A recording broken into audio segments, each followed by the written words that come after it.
Hey guys, tonight we begin with something very relatable. Sleep, or more accurately, how medieval people slept, which turns out to be far weirder than most of us could imagine. So before you get comfortable, take a moment to like the video and subscribe, but only if you genuinely enjoy what I do here. And let me know in the comments where you're tuning in from and what time it is for you. It's always fascinating to see who's joining us from around the world. Now, dim the lights. Maybe turn on a fan for that soft background hum. And let's gently step into tonight's story together. Long before electricity, TikTok, or modern advice about sleep hygiene, people in the medieval world experienced the night in a way that might surprise us today. Their pattern of rest was known as segmented sleep, a natural rhythm that divided the night into two halves, almost like breaking a loaf of bread down the middle. The routine was simple. As the sun disappeared, most would go to bed early, drifting into what they called their first sleep. Then, after a few hours, often around midnight, they would stir awake, their night only half complete.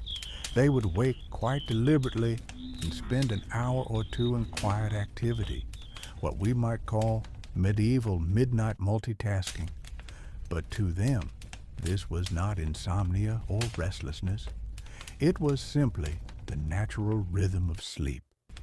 This wakeful pause between the two halves of rest was seen as practical, even valuable, and at times surprisingly social. Some used it for prayer, others for reading sacred texts, or for tending the fire so it wouldn't go out in the cold night. Farmers might step outside to check on their animals, making sure all was well. After all, nothing disturbs your peace of mind quite like worrying if your goat has wandered from the yard. And yes, for many, this was also thought of as the perfect time for intimacy. In fact, medieval physicians and marriage guides often suggested that this midnight interval was the most suitable time since the body was already rested and the mind more at ease, which might be their polite way of saying there was less energy left for disagreements. So, if you've ever thought waking up early to make coffee for your partner was romantic, remember, your ancestors measured affection by a very different standard. After this interlude, people would drift into their second sleep, carrying on until sunrise. This rhythm was so common that everyone, from humble farmers to devoted monks, lived by it. Even great literary voices like Chaucer casually referred to it, which tells us that yes, even medieval writers were aware and often joked about this unusual way of sleeping. What's fascinating is that modern science has also hinted that segmented sleep may, in fact, be closer to our natural design. When there's no artificial light, our circadian rhythm seems to settle into this two-part cycle on its own.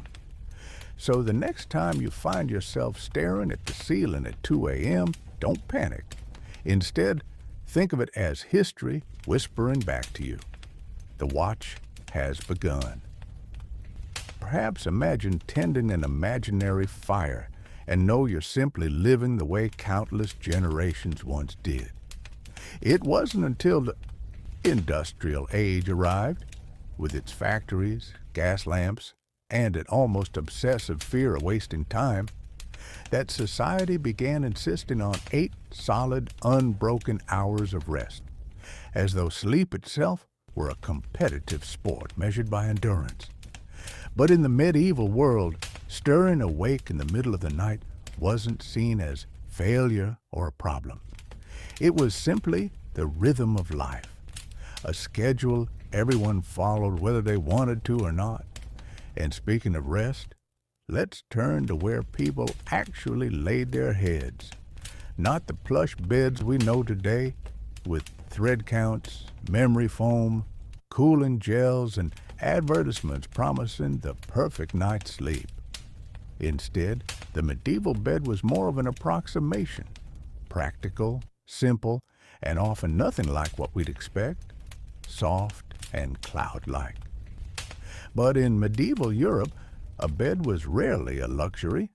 More often, it was simply a heap of materials that once had life, now pressed flat beneath the weight of restless bodies and unspoken worries. For the average peasant, this meant a simple straw mattress, often called a pallet. At its most basic, it was nothing more than hay or straw gathered into a rough sack of fabric, if they even had a sack. Without it, the straw was simply spread on the ground, sometimes damp from the earth, sometimes already claimed by a wandering cat. These makeshift beds were far from comfortable, but they offered something better than the cold floor itself.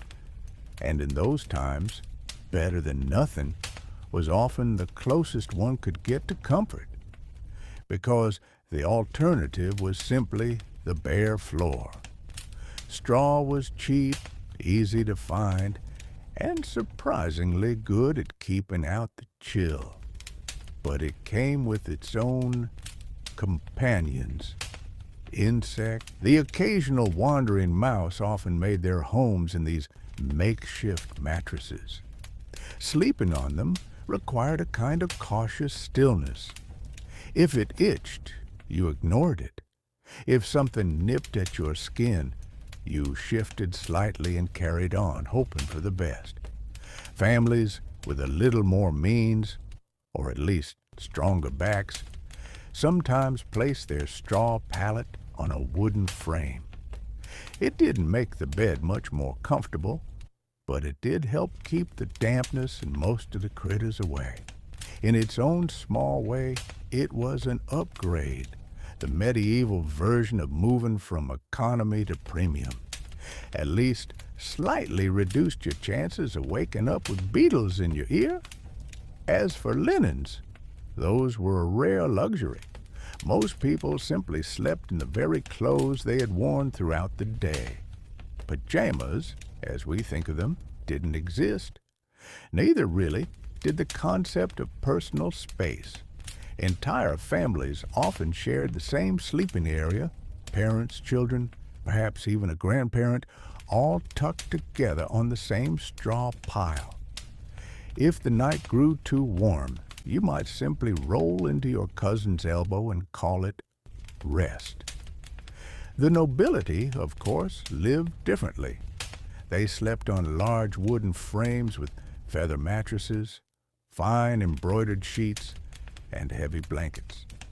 For them, the bed was not just a place of sleep, but a marker of wealth and status, a soft fortress against the cold world outside, sometimes even draped with canopies to keep out the cold drafts, and, with luck, the lice.